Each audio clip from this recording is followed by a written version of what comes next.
Olá, boa tarde.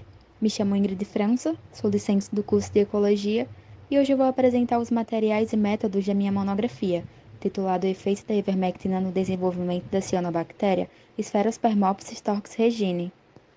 Bom, o organismo de teste desse trabalho é uma cianobactéria da espécie Sphaeropermopsis torx regini, a cepa utilizada de origem de água doce e foi isolada de um reservatório lá em Pernambuco.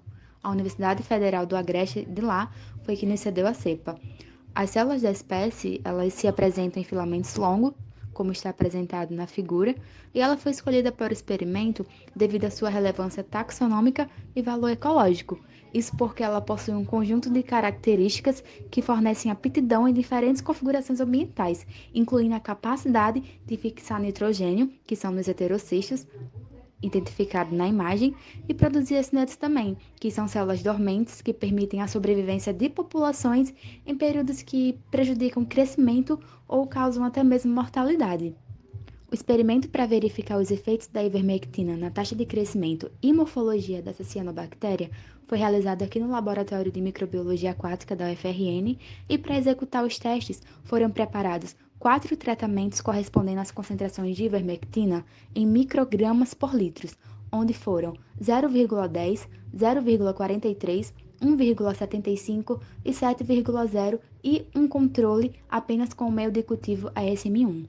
As concentrações testadas são baseadas em concentrações de ivermectina encontradas no ambiente natural, e para cada tratamento e controles foram reproduzidas 4 réplicas. Para o cultivo da espécie, as culturas foram mantidas em Erlenmeyers com meio ASM1. Todas as réplicas foram incubadas sob iluminação artificial em intensidade de 50 micromols, fotoperíodo em 12 horas no claro e 12 horas no escuro, temperatura entre 22 e 24 graus e agitação manual 2 vezes por dia, a fim de evitar a formação de aglomerados de filamentos e sombreamento. Bom, o início do experimento se deu através da quantificação da densidade celular do pré-cultivo, utilizando-se uma câmara de Newbarry.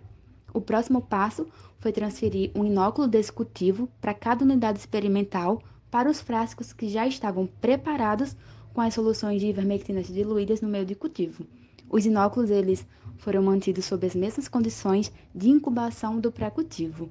E a cada 2 dias foram coletadas uma alicota de cada unidade experimental e preservadas com solução Lugol para uma posterior determinação da densidade celular dessa cianobactéria. Depois, a contagem do número de células foi realizada utilizando mais uma vez a câmera de Neubauer e sob a microscopia óptica. A duração do experimento foi de 6 dias. A taxa de crescimento nos diferentes tratamentos e controle foi calculada utilizando-se a fórmula apresentada, onde a concentração inicial corresponde à densidade celular no início do experimento e a concentração final é equivalente à densidade celular no final do experimento.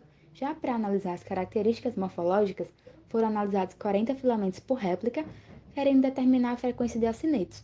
As análises foram realizadas também sob microscopia óptica. A análise de dados foi realizada no software RStudio, onde as diferenças entre os tratamentos e controle foram testadas através da ANOVA de um fator.